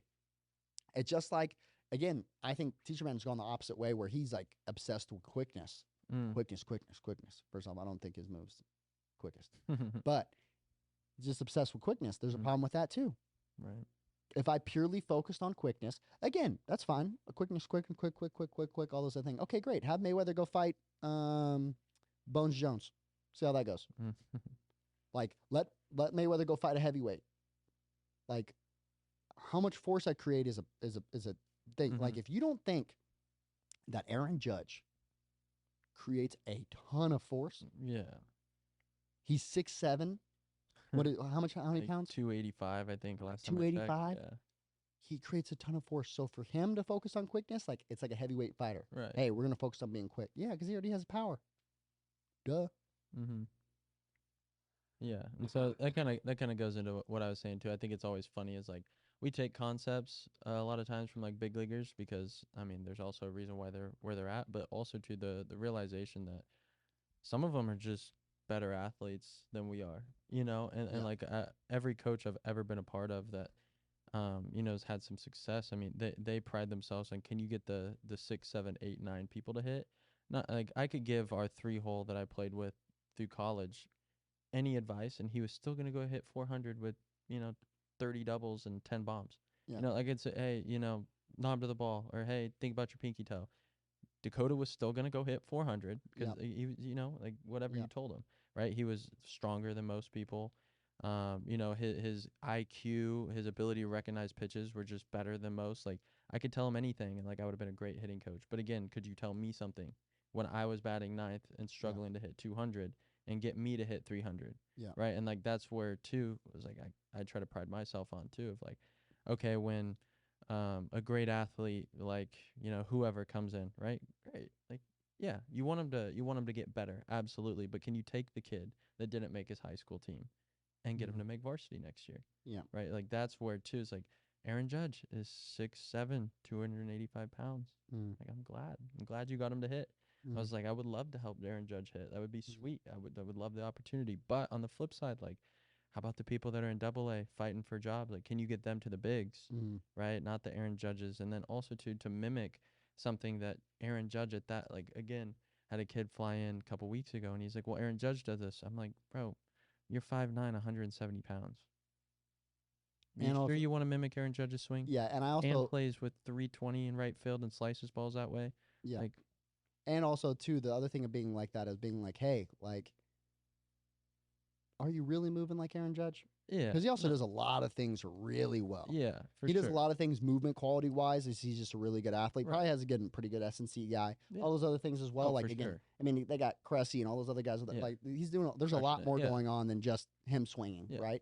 But And then you get in that same piece of being like, because I get it both ways within context. Because here's another thing, because you got to think of it like also as well with this. And this is where I do think that there is obviously some weight to like doing things with like really good athletes and at a very high level. Because here's the other thing as well, and this is where I will give credit back on the same thing, is like, yo, let's say a kid's never lifted before. I give him a general program, he's going to get a lot stronger. Mm-hmm. He's going to get a lot stronger. And also, too, like that can really help him. And it might be really easy to help that guy where it's like, yo, he doesn't know some base level stuff Right. of swing movements where it's like, if I just get him to do some basic stuff, he's going to be able to have some really big Yeah. results, right? Awesome. But on the other end, there is an advantage to both ways. Mm-hmm. There's an advantage that no one's been coached before. And there's also an advantage where the guy's a really good athlete, Mm-hmm. right? And it's, again, you can take advantage of some of those things. But, and this also, too, I'm going to throw this out there because I'm a big believer in this. You know, on the same side of that, it's like, hey, like there's a couple different ways to have the biggest, building in town, right? You can tear everybody else's down, right? Or you could just have the biggest building, right? And I also think in the same way is like, yo, like I don't really care, like yo, to each their own success, Mm-hmm. right? Like in the sense for like what drive lines and what guys like, bro. If there's anybody that again also, yes, I've been a harsh critic on certain things of what Driveline's done, but also too, like I've given Jason a lot of respect. I give Yeah. Kyle body respect For sure. constantly all the time, Yeah, right? yeah. All those things. There's a lot of things. Again, it's not criticizing the person; it's criticizing certain ideas and like having conversations around those Mhm. particular ideas. And the same thing, like with Rich, like yo, good for you, bro. Like again, like there's also a lot of guys that probably would have made Judge hit worse or wouldn't have Yeah, been the right yeah, guy. yeah, Like for sure. along with it, like great, like all good, like with all those things. But when we start preaching of things of absolutes, Mm-hmm. right, and that we figured it out, and again, like I think Driveline can get that way where they're like, where it could be like, we figured it out, these guys just don't move fast enough. It's like, is that what everybody was missing? Mm-hmm. Everybody since the beginning of time, everybody just thought, damn, what if they just swung harder? Right. Nobody thought that. Right. Nobody tried that. Mm-hmm. That was the issue with all hitting coaches across the board, is that the guys just didn't swing the bat hard enough. Right. It's obviously not that simple, Mm-hmm. right? So you take all of those things put together, and then you again like get into where again like I think on this other end is just like getting things misconstrued, and I think like, for example, like people are too afraid to like go back and interact and stuff on social media, so they'll just like post their argument, and again you're just subtweeting each other. So like for Mhm. example, like I put that out, like it happened like last week with Medina. He's been like subtweeting me for like a week, right? About like he really believes in the pivot, which isn't a pivot, it's a squish the bug. I mean, 1912, right? Like I get it. Like, listen, we're still talking about pivot the foot. And again, my original statement was he said the higher the heel gets up, the better direction you have. Bro, I know a lot of people that get their heel up Mm. that have terrible direction. Yeah. So that's not a direct correlation. That statement is what I was more disagreeing with anything. Yeah. And then on top of that, too, yo, I'm not against guys' foots rotating. Yeah. Right. We all know this, right? I've said it a billion times. I know y'all, the kickback guys, like come watch again when we train, or go watch any of the videos that again, a billion videos that we have where I'm talking about that. It's how it happens. There's a lot more going on that you think there's a direct correlation. Oh, well, if I turn my foot or if I don't turn my foot, I have better direction, and that's that. No, there's so much more going on. We got to get past, we got to get past this surface level conversation of what direction is. Direction is not if I turn my feet or not. There's a lot more going on. Mm-hmm. In the swing, you think of it, if it was that simple, and also too along with that, guys don't need to kick back on every single swing. But if you're anti-kickback, there's a problem. Mm. Go look at the film. You're denying yourself. If you don't think that these guys are kicking back, well, then somebody comes in and goes, yeah, but a lot of these guys aren't, these guys aren't training it. Well, a good portion of these guys now are training it. Mm-hmm. And you don't know because you don't operate in that field. Right. And you don't see what they're doing, right? And also, too, if they're not sharing that with you or whatever, it's probably because they know you're anti it. So guess what? They don't do those. They don't talk to you about it. I get plenty. Obviously, you know who gets to hear about who trains kickbacks? Yeah. Probably me, because they know I'm about it. Yeah. So they'll come and talk to me about it, right? And again, along with it, like, yo, I'm not we talked about this so many different times. You don't need to kick back on every single swing, but if you never kick back, there's probably something going on because I know that you're probably not creating torque reciprocally. Right. Like there's a problem. Like you're not pulling in the ground that way. You're probably just spinning on top of the surface X, Y, and Z. Now again, can I still create force that way? 100%. Yeah. Also too, again, along with it, like can I acknowledge when other people create force that way? 100%. I watch TV. I see people still squish the bug in Major League Baseball. Yeah. I get it. And I'm not saying that they can't create force that way, but along with it, it's very easy to put them on a force plate and say, that doesn't create as much force. Right. And I can measure that. And when they do it differently, where again, the hip turns, then the knee turns, then the foot turns, right? That's a different move. And also, they're probably creating a lot more torque. That's not just spin my foot on the surface or pivot. It's a different move. Just like when people want to criticize us when we do step backs because we're making the foot move instead of what the middle's doing. But again, along with it, like there's something behind deeper levels of those if we unpack that. So if you look at that and you go, oh no, hey, again, you're just anti-kickbacks or all these other things. Like no, like you're missing some other pieces, and there is some other pieces along with how they do things. And also too, sometimes just like you brought up earlier, Cody, is that a lot of times people watch these big leaguers and try to mimic something they do when that might be the exact thing that they're working on not doing. Right. I've seen that happen a lot. I'm working, for example, like we remote program for a good amount of big leaguers that are doing other things, and people are posting them online going like, oh, look how good his pivot is or X, Y, and Z, when meanwhile every single day that guy's been trying to work against doing that. Yeah. And you're like, this is why he's successful. And he's like, no, this is literally why I struggle. I'm hitting 200 right now and can't hit a breaking ball. Right.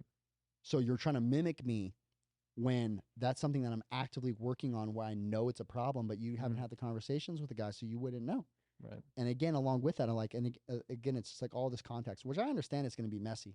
All I'm here to do, and on the same thing too, is along with it, because somebody asked me that, like, hey, if your methods work when you're training guys, and there's this one guy, I forgot your name, bro, but I appreciate your messages all the time. He'll say, hey, man, if you're training guys and your methods work and all these other things, like, why do you even like spend time like talking about these other people?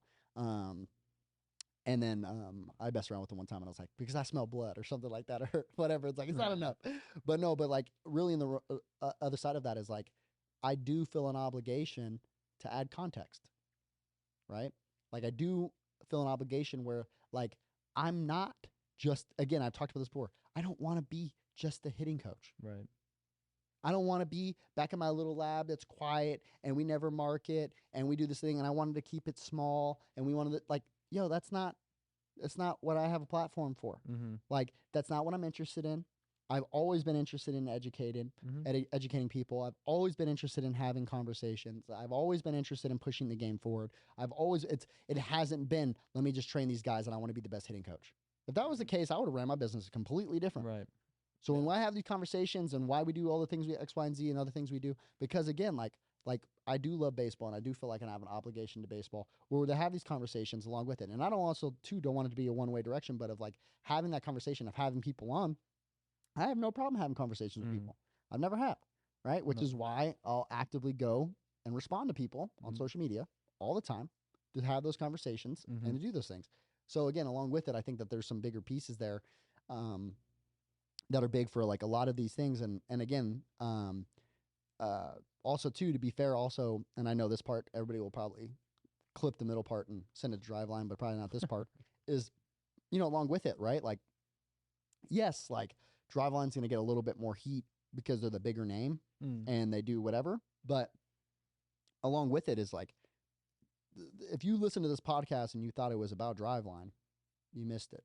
Like, if you listen to this podcast and you think it's about Teacher Man, like, you missed it. Like, if you listen to this podcast and you think it's about, Medina, like, you missed it. Or about Trey Hannum, I didn't even bring him up, but, like, you missed it. Like, it's not about all those things. It's more about a mindset of understanding and actually having conversations about what really pushes the game forward isn't a philosophy, right?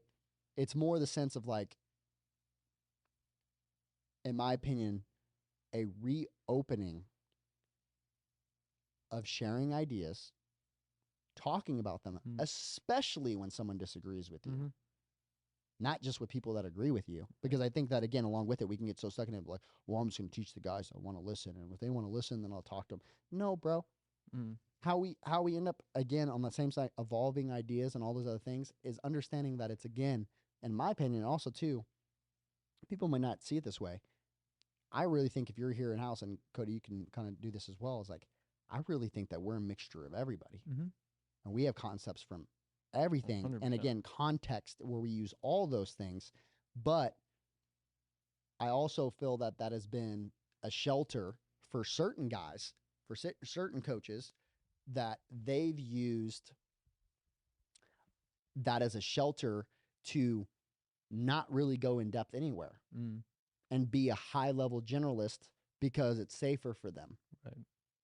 It's a safe place to be like, well, I'm okay with kickbacks, but I'm also okay with a pivot, and I'm also okay with this. I'm also okay with that, and I just adapt to the hitter. It sounds good, bro.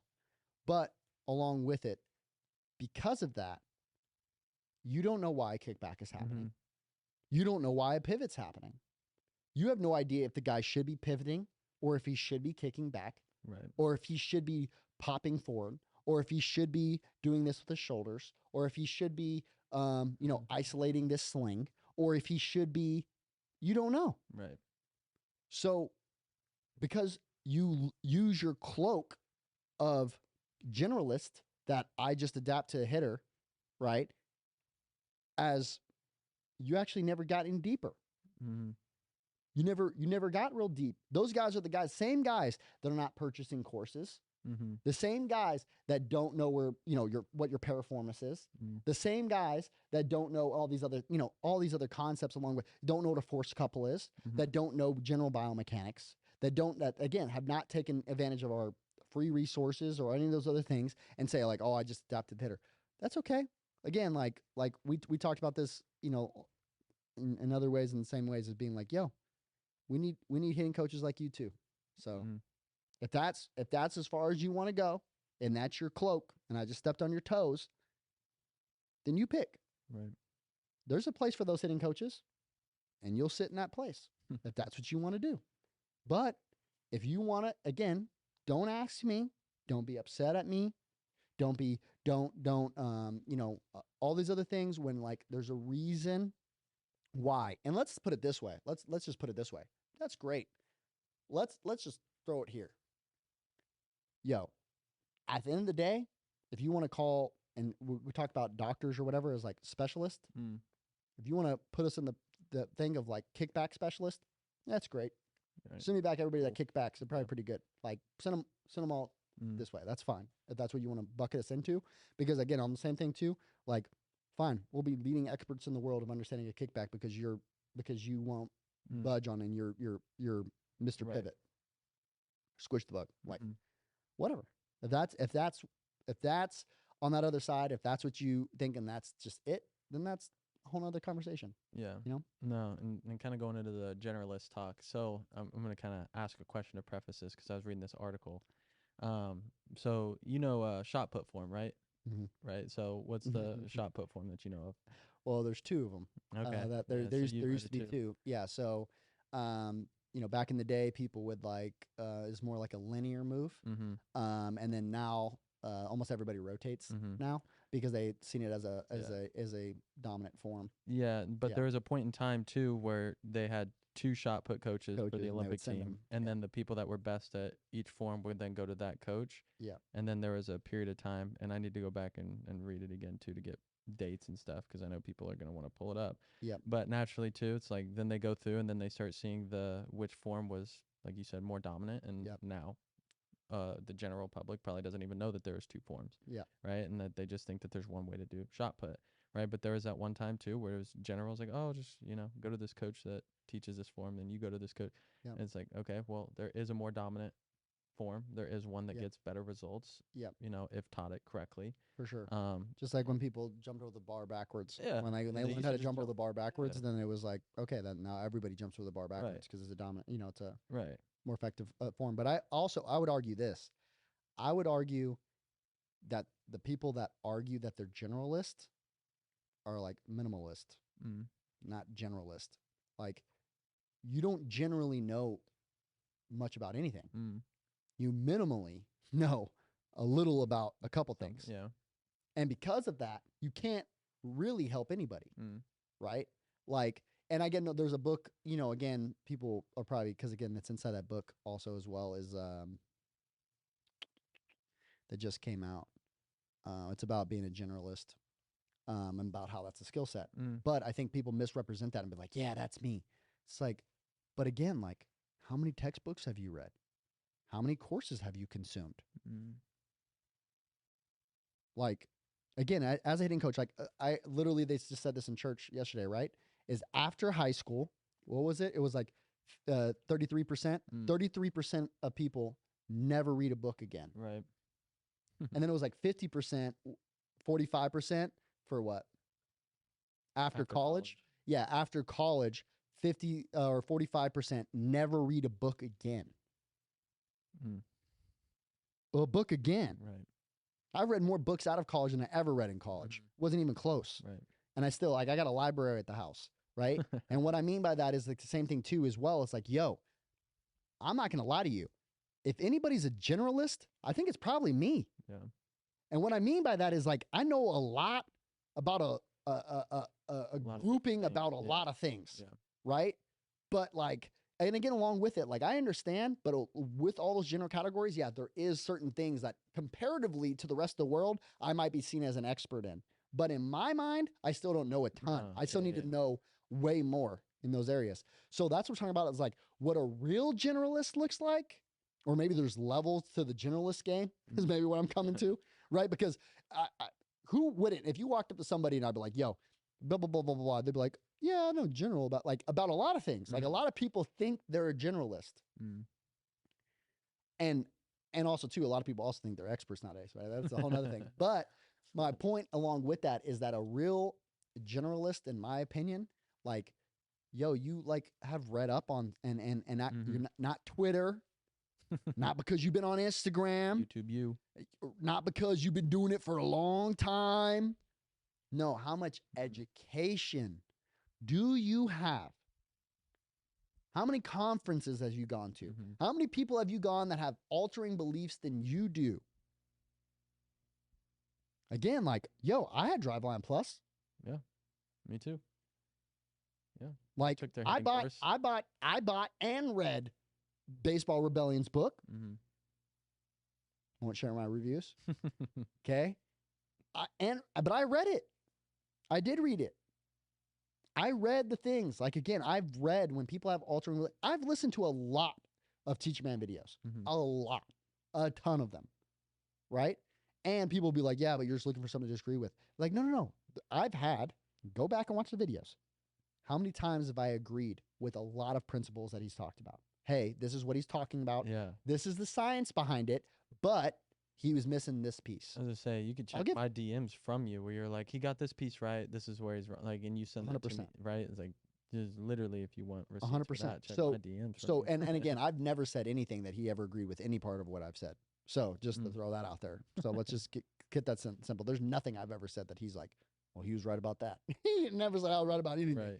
But my point, again, along with that is just like, look, if you want to call yourself a generalist, well, I'm going to start asking you some questions about general things. See how much you know about them. Right. Let's talk about general anatomy. Let's talk about general psychology. Let's talk about, general politics. Let's talk about general economics. Let's talk about general business. Let's talk about let's go into some of these subjects. Let's talk about general cheer, volleyball. Let's go in other sports.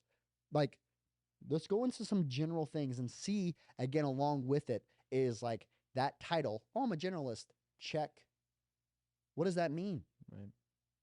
What qualifies you to be so? Right.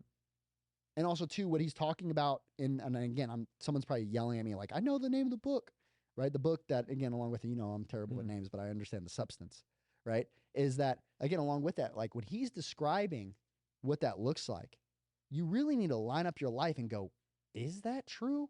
Or am I using that as a cop-out? And really ask myself those questions of like, do I understand? Have I ever read a book, or did I read something on Twitter one time about somebody X, Y, and Z. And I read, it's like reading one of my threads and it's saying you understand a kickback. Come on, bro. Like you ain't taken one of our courses. Right. You ain't taking none of our stuff. Like, bro, you saw a video of us doing a drill kicking back and you started trying to do the drill. Let's be square. That's what you did. And now you believe in a kickback.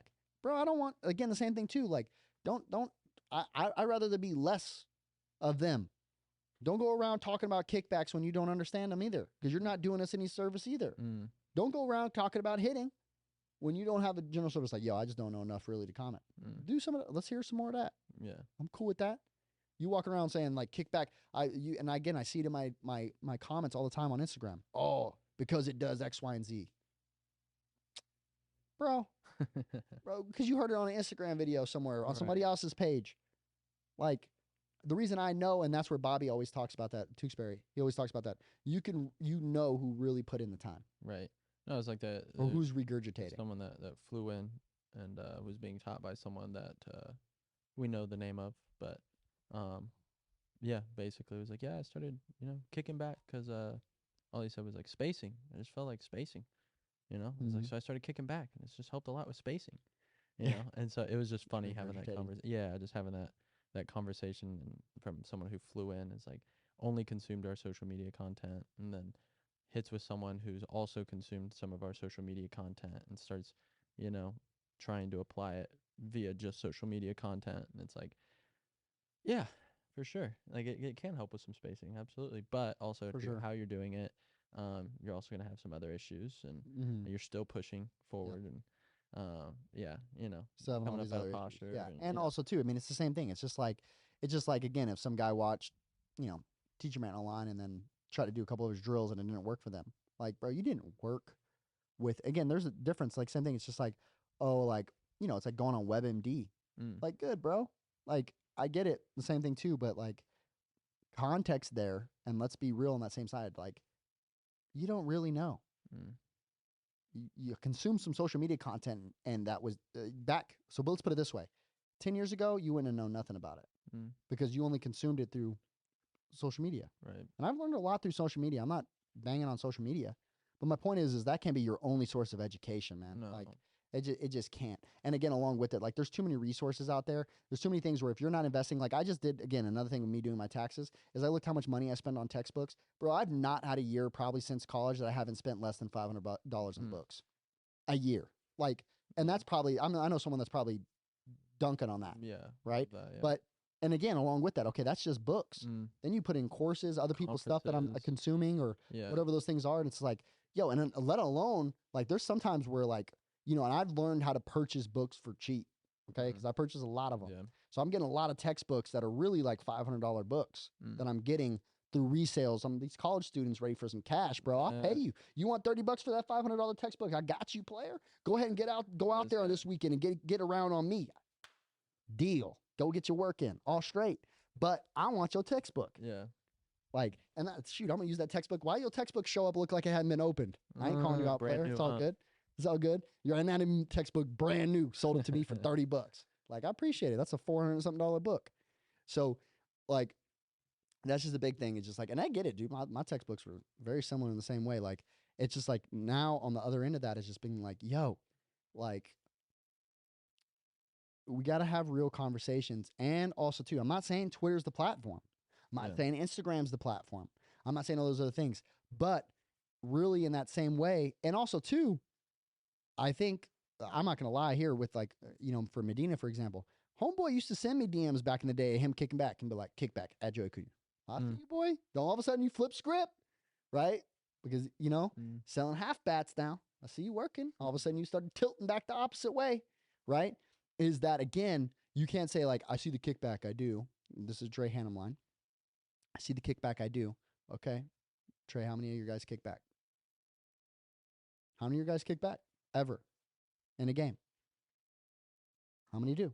And also on top of that, I'm not saying on top of that, well, I just teach the body, and I'm sure you have guys that just randomly kick back because they're still creating reciprocal force. And again, until you understand that, along with it, like there's those other things, but along with it, like, yo, it's just like anything else in any other sport. Like, it's like everything you're teaching now.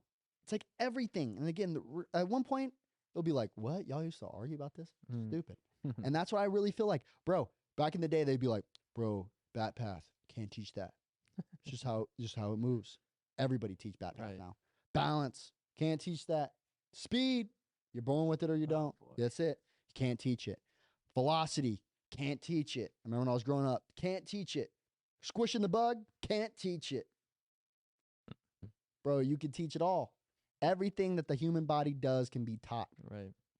You just don't know how to teach it yet. Mm. I'm guilty of saying that. Like when I was younger, you can't teach that. If somebody tell me now you can't teach that, I'd be like, and like Right, yeah. I either don't have the time. Like for Yeah. example, if someone was like, "Hey, train someone to be Kobe," and like, bro, you're like, first off, it's not my sport and all those other things. I can't teach it anyways. I can't even shoot, myself. Yeah. But I'm saying, for example, like though, is like somebody can teach that. So it goes back to my 2 points. Either you don't have time to teach it, or you don't know how. Mm. You could teach everything. Everything can be taught, right? But do I have enough time? Right? Are you 38 years old? Bro, you're not going to be Kobe, bro. Just your first day of basketball? Sorry, player. Yeah. Like, I don't have the time. You don't have time. Or, again, someone asked me to teach him how to be Kobe. Bro, I was never good at basketball, player. I'm not your guy. I'm not going to get you that close. Right. Right?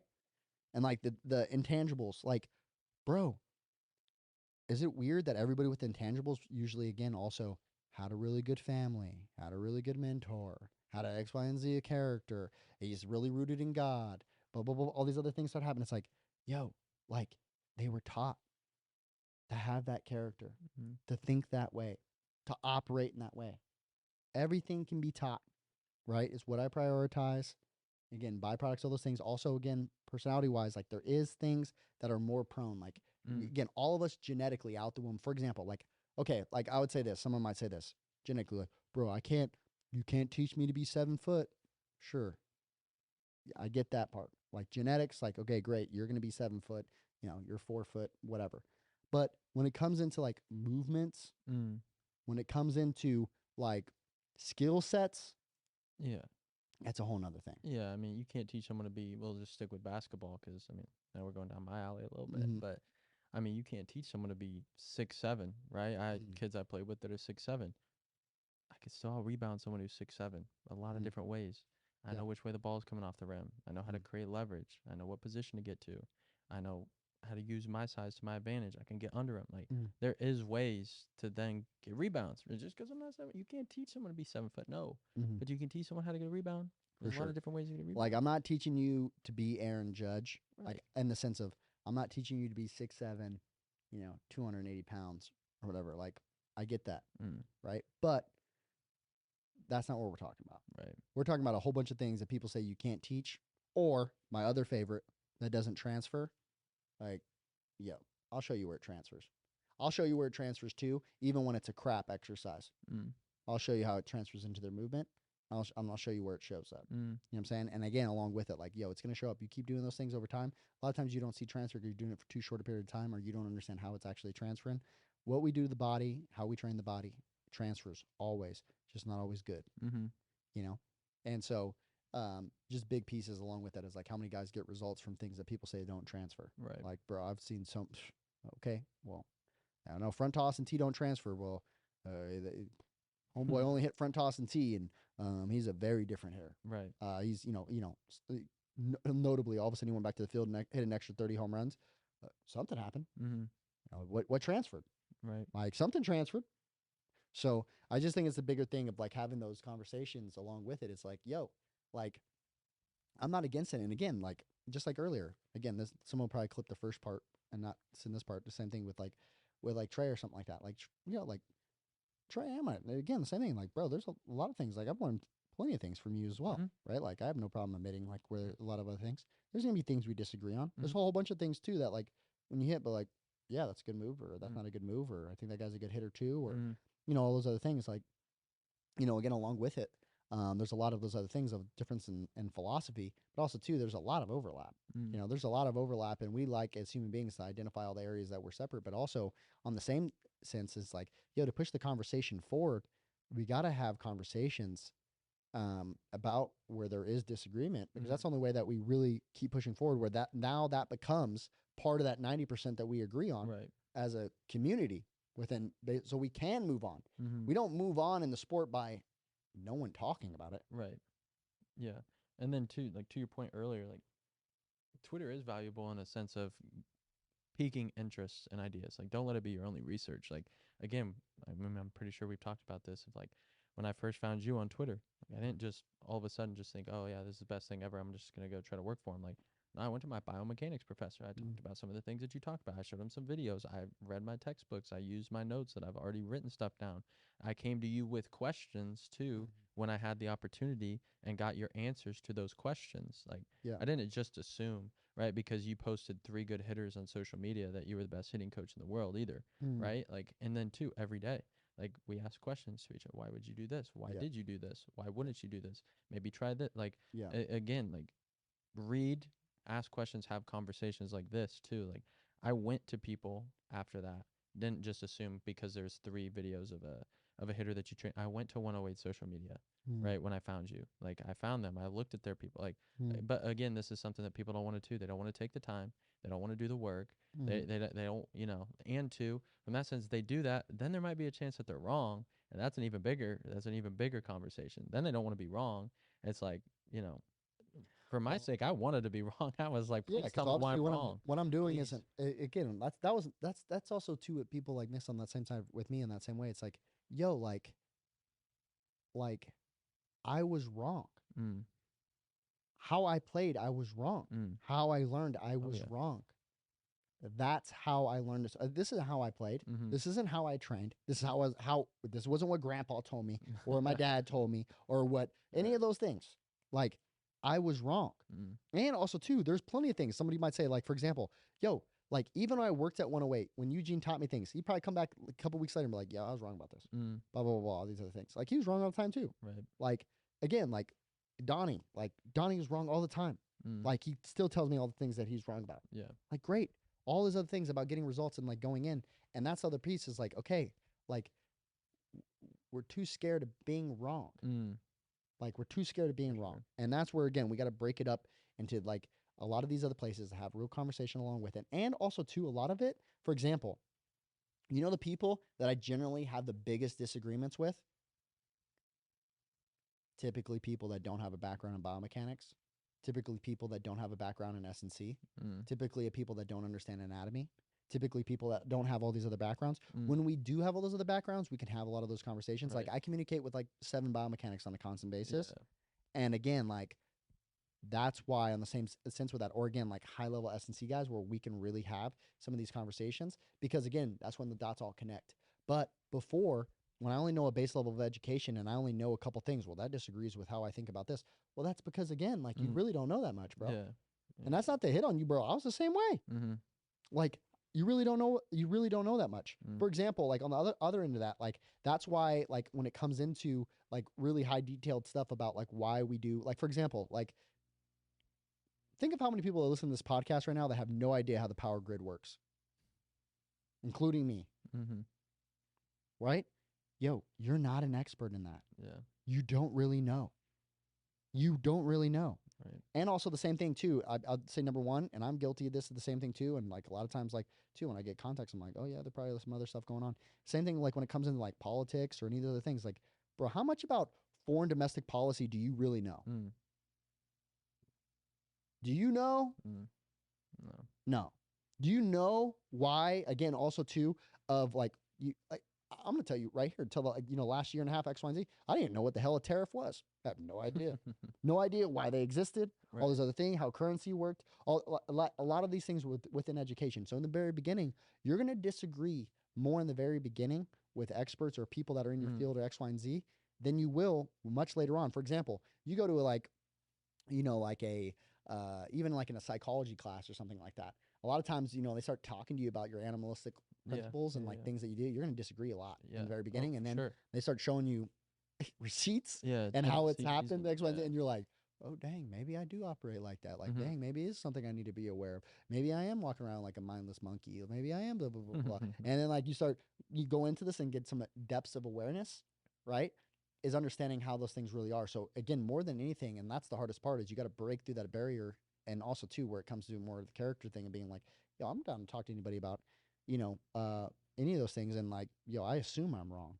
Mm-hmm. I assume I'm wrong, and along with that, though, when it's one thing to say, but like along with it, like, yo, if you present better information to me, and again along with it, I'm like, yeah, that's why it shows up here, here, here, and da da da. I'm like, okay, Yeah. like, No, you know, and that's a what did you just say? Present it, yeah, communicate it, yeah, right? It's like we've had this conversation. Just because you see it or you know it doesn't mean you can communicate it. Which again, if yeah, you can't get someone else to do what you're trying to get them to do and see by communication and other ways, like, do you really know it that well too? yeah, Like that's another question that I always 100%. challenge myself with. Like, just because I knew this because I read it in a textbook and I start to learn lines of tension and this stuff, like, can I teach it? Yeah, Do I really know what that? Can I present it to someone in a way that can get them to understand it? yeah. Can That's I a get, whole nother again, also conversation too, too. can I get players to really have results? Like, okay, again, it's like, again, the same thing too. Just because you read about push-ups doesn't mean you could do push-ups, bro. You know what I'm saying? Just because you read about, 500-pound squats doesn't mean you can do a 500-pound squat, right? Like, just because you've seen me work with hitters Mm. doesn't mean you can work with hitters, right? Like, can you actually get results for athletes? And also, to what degree? And also, on the other end of that, of just being like, okay, hey, and I'm guilty as other people in the same way as well. Like, yo, I refocus myself all the time in that same way of being like, okay, what we're going to do and the conversations we're going to have and who I engage with and who I don't, and X, Y, and Z. And like, cool, like, along with it, like, it's not personal. I think as a person, I'm sure most of the people that we've talked about on this podcast right now are probably solid human beings. Yeah, I know a for good sure. majority of them, like, as people. Mm. Like, I still disagree on certain things, and I'm sure they disagree with me on certain things. All good, Yeah, right? Disagreement, like, again, like, I disagree with good. Jarrell every damn day. Yeah, I disagree with you every day, but right. we talk about it. Mm-hmm. And again, along with it, this isn't a knock on you as a human being. If I go and Jarrell's office, I'm No. like, hey, I disagree with what you did to X, Y, and Z. He's not like, oh damn, all right, well then, I Bye. guess we got to scrap Yeah. then, dog. Like, it's just Yeah. like, no, like, it's not, I'm not going against you as a person. I disagree with your idea. And if your identity is in your idea, that's when you get very combative, Mm.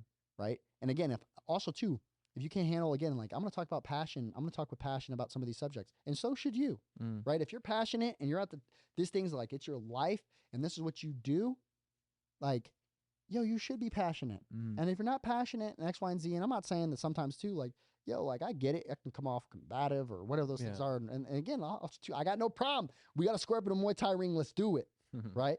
But what I'm saying with all those things, at the end of the day, to move ideas forward, it's not with force or with whatever. It's like, let's communicate ideas, present evidence along what those ideas are. And also too, if you don't, for example, let's say like Teacher Man or like a Trey, right? Medina, that whole group, I'll throw all three of them together, right? They haven't used a lot of tech, Mm. right? I use tech every single day. I got more tech in my facility than Yeah. all of them combined, right? Okay. So that, on top of that, like, they don't understand biomechanics really deeply. Again, you got one guy Teacher Man who's anti-textbook. So that's one. Okay. You got Trey who just got a KVS system or 4D system, like, within like the last year or so, Mhm. maybe 2 years. I'll give him that. Okay. But again, along with it, not super big on it. Mm. Okay. And then you got Medina, who, again, unrightfully so, is more, I think he's a high school coach, Mm. right? Which is just not his thing. It's not what he needs to do, right? And again, along with it, it's fine. All that's great. And I'm not trying to flex tech on those other things, but what I'm talking about is like, okay, like, you're going to say that something is fact, and your only thing is going to be like, well, because my guy hits. Well, also, to what degree? One, how well did he hit beforehand? Two, three, on top of that as well, just because he hits doesn't mean that you're right. Mm. What I mean by that is, like, for example, I can tell this guy for example, you could go in the cage right now with Mike Trout and tell him to squish the bug every single time. Mhm. He's going to go on TV and crush. Yeah. Does that mean that you were right? Right. No. Right? So there's a lot of other conversations. There's a lot of things that go into development. Just because I tell we're training guys in here in X, Y, and Z, and maybe it's a piece of what I was talking about, what I was wrong about, Mm-hmm. right? I can think I'm right because I got some results with that guy, but Right. again, there's to what degree? I'm doing a lot of things with them to develop them, not just one thing. For sure. So, and then if you try to isolate it and go down and have a peer-reviewed study and do all your X, Y, and Z, and okay, yes, you're doing it in pieces, but again, at some point you get it so controlled that it's not even the real task anymore. Right. So is that study even applicable? Well, that's like all studies though too. Yeah, Like, exactly. look at That's why I think anything, that system's broken. you That's know, not going so to work. many control variables in those settings. Yeah, you're going to figure out really small level things, but like, you know what? Fire does get hot. Yeah. Okay. Like, all right, great. Like, again, if you're living your life waiting for a study, then like, you know, studies are usually like 20 years behind, Oh, like, yeah. if not more. And textbooks too. Yeah, A lot of the textbooks. 100%. And so is Yeah. school. So it's just like all that stuff. It's just figuring all those things out. Is just like, hey, at the end of the day, again, at all these different places, sit down. Like, there's a lot of information along with it. And again, like, if you think that people are just coming here and continue to train with us and do all those other things, and also at all these other places because they're not, in some degree, like Trey's helping guys, Teacher Man's helping guys, Yeah, Medina's for helping sure. guys, like Driveline's helping guys, and certain all these other things. Like, of course, it's not just marketing. Mhm. Marketing might get you in the door, but again, it's not going to get you reoccurring and all those other things. Like, yo, if all of my hitters suck, the same thing. Like, like Teacher Man has to deal with like half his hitters like really struggling. Like, cool. Like, you know, again, like that's why there is an uproar, because there is a lot of guys that have had some really hard issues. Or again, the same thing. Mm. Driveline's had that reputation too. There is a lot of guys that have won and trained at Driveline and really struggle. Mm. So yeah, you do have to sit on those things. That's why, again, when someone talks to Teacher Man, they go, how about this guy? How about this guy? How about this guy? How about this guy? How about this guy? How about this guy? You know, because like you do have to, you did work with those guys, you know, and you do continue to work with these guys, and or you know, and they're not hitting. I'm like, yeah, you do need to answer those things, Right. just like I have to. Yeah. You know? No, and then just a point that you touched on too of you know, more there's levels to it, and there's also, I mean, you could teach Trout to go, you know, squish the bug and he's still gonna go crush, and then you're doing more than just, you know, XYZ with this hitter of like, I can tell you just from personal experience, I feel myself going back and looking at behavior change and my psychology notes that I've taken throughout college and like books that I've read to apply it out there than I do my anatomy and biomechanics notes and Mhm. books that I've read. Because two, there's I mean, there's some kids that, I mean, the positive reinforcement or changing the routine or their habits that they're doing, um, is more important to lay that foundation of like, okay, this is what you're doing every time you get out of the box, right? This is what you're doing every time that you go work out on your own. This is what you're doing when you're not here training.